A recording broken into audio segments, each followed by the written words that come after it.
Bon, et maintenant que tu as écouté ton patient, il est temps de passer à l'action. Par quoi commencer, tu vas me dire? Déjà, lui demander de te montrer l'endroit douloureux. S'il pointe le tendon, ça augmente quand même les chances que ce soit une tendinopathie.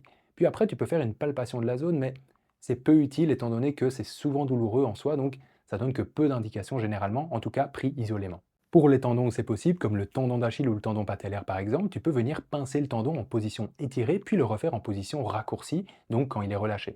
Une douleur présente quand le corps du tendon est relâché mais qui disparaît quand le tendon est sous tension donne un indice en faveur d'une tendinopathie. Mais c'est évidemment pas le seul test à prendre en compte. Prochain objectif du bilan à ce stade, eh bien, ce sera de jauger la tolérance de charge et pour ça, tu devras trouver un exercice qui implique le tendon incriminé et augmenter la charge dessus afin de provoquer la douleur. Si on reprend le tendon d'Achille par exemple, tu commences par faire des montées sur pointe bilatérales, puis unilatérales, puis tu peux ajouter de la vitesse et si ça ne suffit pas, incorporer des sauts. Pour le tendon patellaire, ce sera typiquement des squats unipodaux déclinés de 15 à 25 degrés.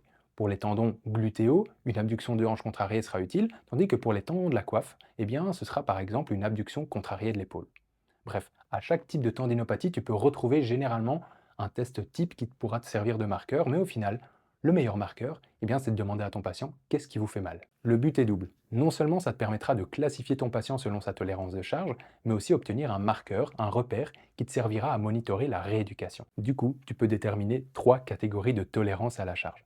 Première catégorie, le patient a une douleur sévère au test de mise en charge, il est donc fortement intolérant et l'objectif premier sera de réduire la douleur via une diminution de l'activité provocatrice, l'introduction de protocoles d'isométrie et de renforcement des muscles périphériques au tendon. Seconde catégorie, le patient a une douleur modérée au test de mise en charge et donc il est modérément intolérant. L'objectif là, ce sera d'autoriser la mise en charge mais avec minutie, donc souvent fractionner l'effort, prendre moins de charge, etc. Et troisième catégorie, le patient a de faibles douleurs au test de mise en charge. Et là, l'objectif sera d'opter pour une remise en charge progressive en tenant compte de la douleur pendant et après l'effort. Retiens que le diagnostic d'une tendinopathie, c'est un diagnostic clinique. Tu ne détermines pas la présence ou non d'une tendinopathie via l'imagerie comme on en discutait juste avant. Allez, un petit récapitulatif de ce que tu peux t'attendre à trouver chez un patient souffrant de tendinopathie et qui devrait t'aiguiller vers ce diagnostic. Une douleur localisée, survenue après un changement de charge que ce soit dans les activités de la vie quotidienne ou dans le sport, aggravé par l'activité, mais avec un effet warm-up. Donc, typiquement, ça fait mal, puis ça passe avec l'exercice, mais ça revient d'autant plus après l'activité. Il y a également une relation de charge-douleur proportionnelle. Au plus le patient en fait, au plus la douleur sera intense pendant et ou après cette activité.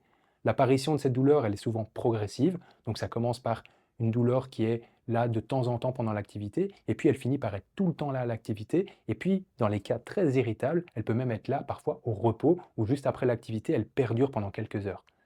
Il y a parfois aussi une raideur matinale, notamment chez les tendinopathies d'Achille par exemple. Au réveil, lors des premiers pas, le patient va te dire ouais, là je sens que je suis un petit peu plus raide. Vraiment, je mets chaque fois 5 à 10 minutes avant que je sente que ma cheville se donne un petit peu. Ça, c'est typiquement une raideur matinale qui est notamment due à ce tendon qui se gorge d'eau pendant la nuit. Et comme on l'a expliqué juste avant dans les chapitres précédents, le fait d'aller faire du mouvement dessus, donc lors des premiers pas typiquement, ça va venir dégorger le tendon de son eau et donc lui redonner un petit peu de mobilité en diminuant sa pression interne. Et donc, in fine, le patient va dire après quelques pas, ça va mieux. Pour revenir aux critères, parfois aussi la douleur, elle peut être localisée, pas exactement sur le tendon, mais être plus étendue, notamment en cas de douleur nociplastique, comme je te l'ai expliqué précédemment.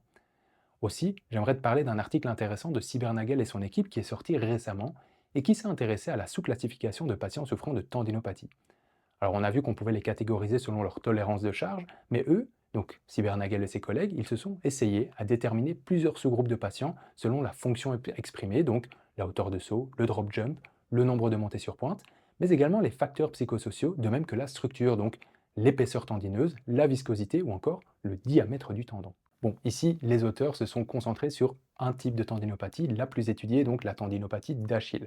Mais bon, ça peut quand même être hyper intéressant de le savoir parce que ça pourra peut-être s'extrapoler à d'autres tendinopathies par la suite. Du coup, ils ont déterminé trois sous-groupes de patients. Le premier type de patient, ils ont remarqué que c'était fréquemment des patients minces et actifs avec une bonne fonction, mais une douleur lors des sauts. Ils appellent ça le groupe activité dominant. Le second type, c'est typiquement des patients qui ont peur de mouvement et qui catastrophisent pas mal. Ils sont pas super forts dans les mesures de performance, donc tout ce qui va être saut, pliométrie, etc. Mais leur tendon n'est pas structurellement en mauvais état. Ils le nomment le groupe psychosocial dominant. Et le troisième type, c'est le patient qui aura un tendon assez gros, assez épais à l'imagerie, donc pas terrible, des performances pas incroyables aux tests fonctionnels, mais des facteurs psychosociaux plutôt bons, on le nommera le groupe structure dominant.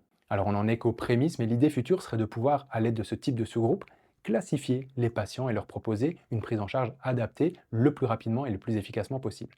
À titre personnel, même si c'est intéressant, c'est en pratique pas encore très utile, je trouve, étant donné qu'on peut retrouver vraiment une multitude de profils et que ces trois sous-groupes ne sont absolument pas exhaustifs, même si c'est apparemment ceux qu'on le retrouve le plus fréquemment. Ça ne doit pas non plus être une généralité et il faut toujours garder en tête que tu pourras retrouver un petit peu de tout partout. Alors ici, on va revenir un petit peu sur l'imagerie, parce que bon, j'ai un peu bâché l'imagerie, mais elle restera pertinente quand même pour, par exemple, confirmer un diagnostic différentiel, donc on va dire pour inclure ou exclure la présence d'autres pathologies que la tendinopathie. Mais bon, il y aura généralement d'autres éléments précurseurs à l'anamnèse qui te feront penser que c'est peut-être pas une tendinopathie, c'est-à-dire une douleur non localisée, sans événement particulier, non mécanique, disproportionnelle, non cohérente, associée à d'autres éléments cliniques comme un malaise général, une fatigue excessive, des signes neuro, etc. L'imagerie, elle pourrait aussi être utile pour prédire, selon certaines études, grâce à l'échographie notamment, la survenue de tendinopathie du membre inférieur, mais personnellement j'en doute encore étant donné le caractère multifactoriel de blessure et surtout l'absence de corrélation franche entre la structure et les symptômes. Mais dans tous les cas, n'oublie pas, je l'ai déjà dit au moins 40 fois, mais qu'à ce jour, il y a une très faible corrélation prouvée entre les anormalités trouvées dans les IRM et les échographies et la présence de douleurs, et que ces imageries n'ont qu'une faible utilité diagnostique, surtout dans le cadre des tendinopathies.